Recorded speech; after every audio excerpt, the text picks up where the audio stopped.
आइए पढ़िए इमसाल उसका 3रा बाब उसकी 12वीं आयत मुकद्दसा को पढ़ेंगे। इमसाल 3रा बाब और उसकी 12वीं वर्ष को देखिए जरा। क्योंकि खुदावन उसी को मलामत करता है जिससे उसे मोहब्बत है, जैसे बाप उस बेटे को जिससे वो खुश है। कलीसिया याद रखिए, बाज़ औक़ात दुख या तकलीफें खुदा की तरफ से सजा के तौर पर भी आती हैं और बाज़ औक़ात दुख और मुसीबतें खुदा की तरफ से तंबीह के लिए भी आती हैं, तादीब के लिए भी आती हैं, हमारी मलामत के लिए भी आती हैं। इसलिए अगर हमने चेक करना है कि मेरी जिंदगी में मुसीबतें किस वजह से हैं, तो पहली चीज क्या है, हमें याद रखना चाहिए शैतान के सबब से भी हम प्रॉब्लम्स में पड़ सकते हैं। नंबर 2 में क्या है, हम अपने खुद साख्ता गुनाहों के सबब से भी मुसीबतों में पड़ सकते हैं। नंबर 3 में क्या है, हम खुदा के सबब से भी मुसीबतों में पड़ सकते हैं। अब याद रखो, खुदा की तरफ से मुसीबतें जब आती हैं उसका एक ही जरिया होता है, उसका एक ही सबब होता है, वो है हमारी तंबीह, वो है हमारी तादीब, वो है हमारी मलामत।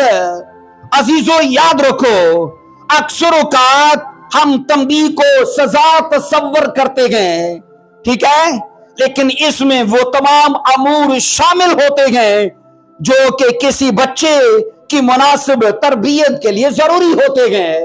बोलो आमीन। किसी बच्चे की तरबियत के लिए सिर्फ लाड प्यार होता है कि ट्यूनिंग भी होती है? ट्यूनिंग भी होती है कि नहीं अरुण भाई? होती है ना। मैंने कहा किसी बच्चे की तरबियत के लिए, सारे अपने बच्चों को देख रहे हैं किसी बच्चे की तरबियत के लिए मैंने कहा प्यार लाड भी जरूरी है, पर उसकी ट्यूनिंग भी जरूरी है, क्योंकि अगर ट्यूनिंग ना करें तो कचरा आ जाता है। बाइबल इसीलिए कह रही है क्योंकि खुदावंद उसी को मलामत करता है जिससे वो मोहब्बत करता है, प्यार करता है। और लिखा है जैसे बाप उस बेटे को जिससे वो खुश है, बाप अपने बच्चे से खुश है और उसे तरबियत करने के लिए वो लाठी को बाज नहीं रखता, इतना नहीं मारता कि मर जाए, पर इतना जरूर मारता जिससे वो बुरी आदत से पास आ जाए।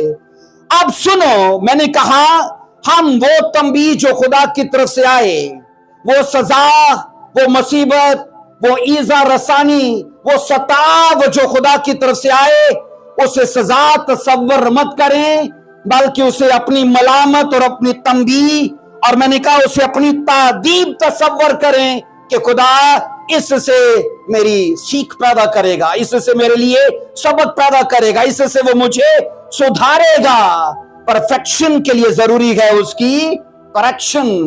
इसलिए अजीजों, मैंने कहा जिस तरह बच्चे की तरबियत में तमाम अमूर शामिल होते हैं, यानी कि हदायत, आगाही, हौसला अफजाई, नसीहत, मलामत, तादीब, और फिर इसमें साथ सोने पे सुहागा डंडा, सोने पे सुहागा छड़ी, डंडा, ये सब चीजें मिलकर उसे सही रास्ते पर चलने का याद रखना सबक देती हैं।